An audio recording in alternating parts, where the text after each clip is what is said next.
Bismillahirrahmanirrahim. Assalamualaikum warahmatullahi wabarakatuh. Alhamdulillahi rabbil alamin. Wa bihi nasta'inu ala umuri dunya waddin. Wassalatu wassalamu ala sayyidina Muhammadin khatamin nabiyyin wa ala alihi wa sahbihi ajma'in. Rabbi shrah li sadri wa yassir li amri wahlul 'uqdatam min lisani yafqahu qawli wala haula wala quwwata illa billahil aliyil azim. Untuk hari ini saya Pak Slamet Haryanto akan mengisi kegiatan Ramadan ini dengan sedikit mengulas tentang materi-materi keagamaan atau tentang agama Islam. Semoga yang mendengarkan mendapatkan ilmu untuk bekal di dunia dan akhirat. Amin amin ya robbal alamin. Yang pertama adalah tentang arkanul Islam. Arkanul Islami yaitu arkanul Islami utawi piro-piro cagahe Islam, atau pilarnya Islam itu khamsatun, ada 5.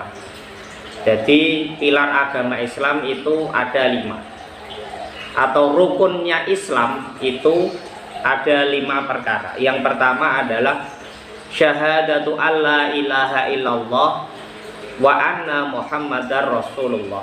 Jadi yang pertama, tiangnya Islam atau pilarnya agama Islam itu yang pertama adalah mengucapkan asyhadu alla ilaha illallah wa anna muhammadar rasulullah.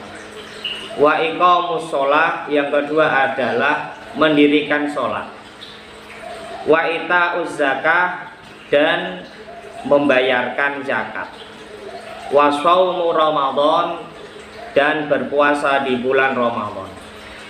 Wa hijjul baiti man istata'a ilaihi sabila. Wa hijjul baiti, dan pergi ke Baitullah atau haji, man istata'a ilaihi sabila, bagi siapa orang-orang yang mampu dalam perjalanan di sini maksudnya itu dari ongkosnya, dari kendaraannya, fisik, sehat jasmani maupun rohaninya.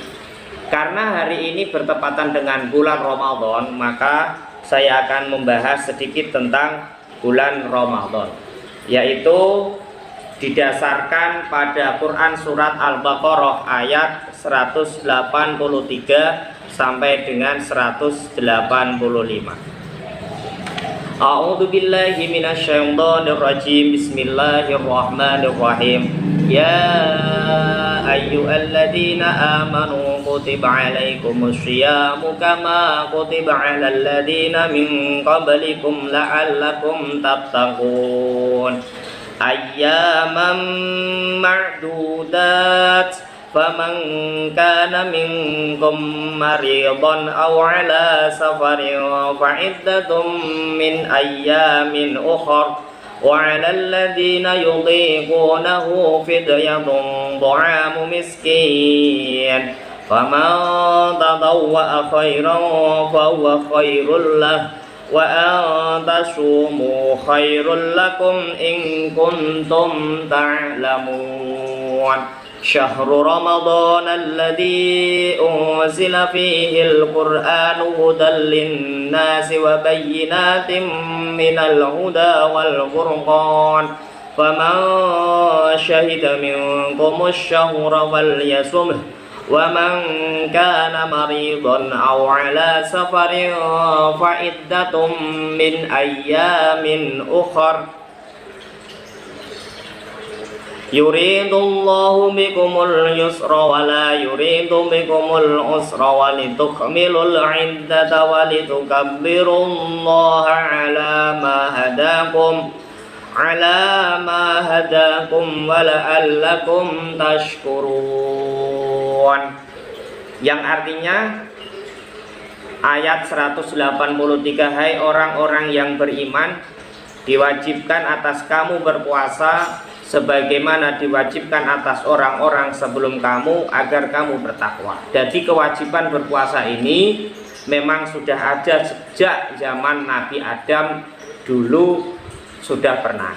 Makanya di sini Allah mewajibkan manusia untuk berpuasa agar seperti orang-orang terdahulu sebelum umatnya Nabi Muhammad Shallallahu Alaihi Wasallam.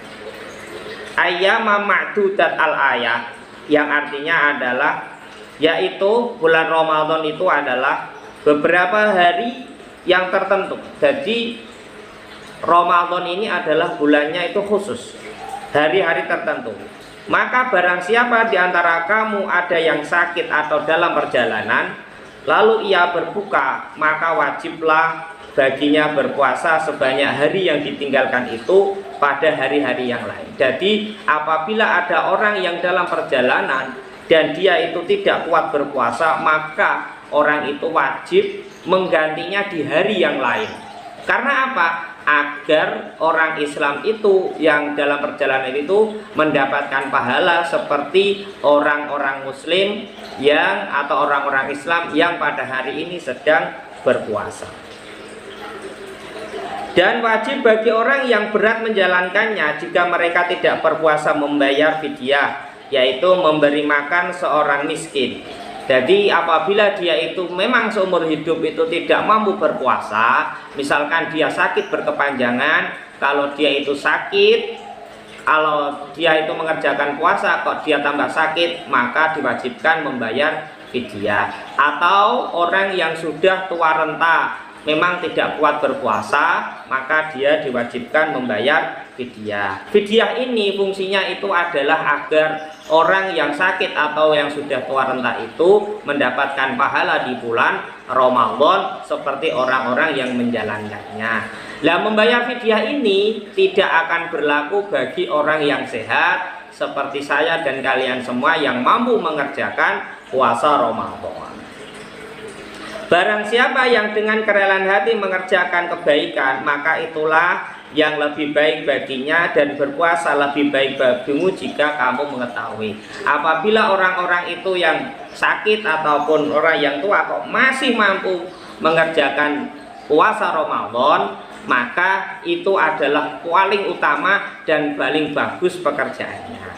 Syahrul Ramadan alladzi unzila fil Qur'an al-ayah, yaitu beberapa yang ditentukan itu adalah bulan Ramadan, bulan yang di dalamnya diturunkan permulaan Al-Quran sebagai petunjuk bagi manusia dan penjelasan mengenai petunjuk itu dan pembeda antara yang baik dan yang batil.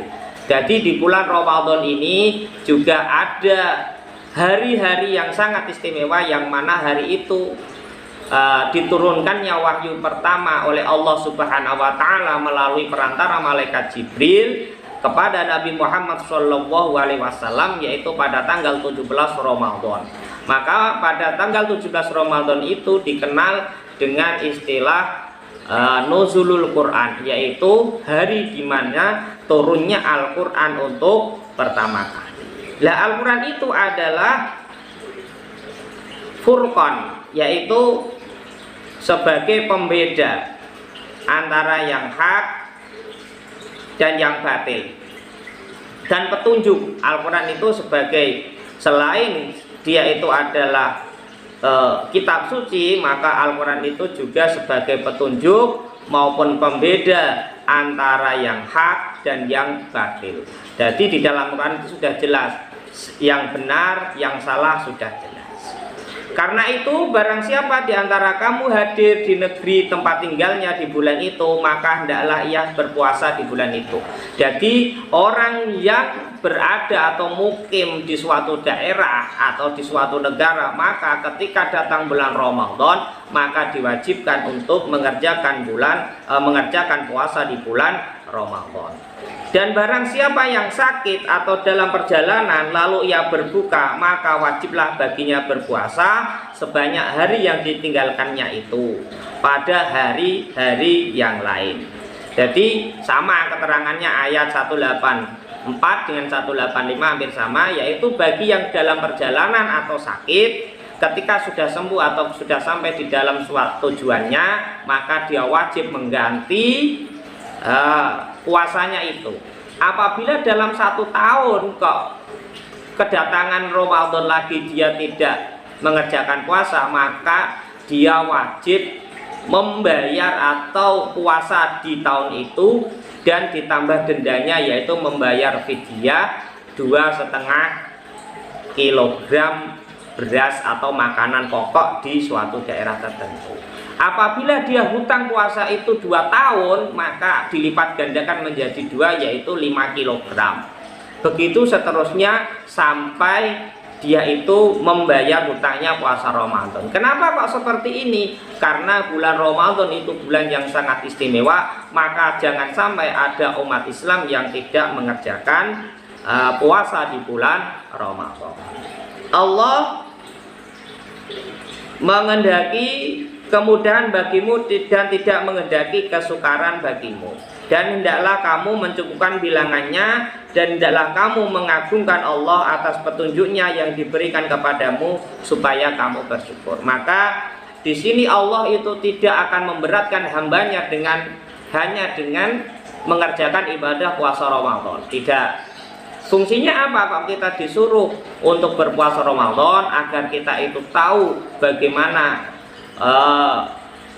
keadaan orang miskin, yang agar kita itu mengalami atau merasa sepenanggungan dengan orang miskin yang mana sehari full itu kadang dia tidak makan, kadang juga dia makan. Ini melatih kita untuk interaksi sosial kepada orang-orang fakir miskin. Dan Allah di sini di bulan Ramadan ini alangkah baiknya kita itu disuruh mengagungkan Allah, asma Allah sebanyak-banyaknya, baik itu melalui tadarus Al-Quran, wirid atau zikir dan lain sebagainya, dan mengurangi hal-hal yang tidak bermanfaat. Untuk Ramadan pertama ini saya cukupkan sekian. Pembahasan itu adalah dalil dari diturunkannya bulan Ramadan untuk bagi umat Islam di dunia ini. Insya Allah besok akan saya lanjutkan tentang keutamaan bulan Ramadan atau kewajiban dan keutamaan puasa di bulan Ramadan semampu dan sebisa saya. Semoga bermanfaat. Akhirul kalam, assalamualaikum warahmatullahi wabarakatuh. Jangan lupa like, share, komen, dan subscribe. Terima kasih.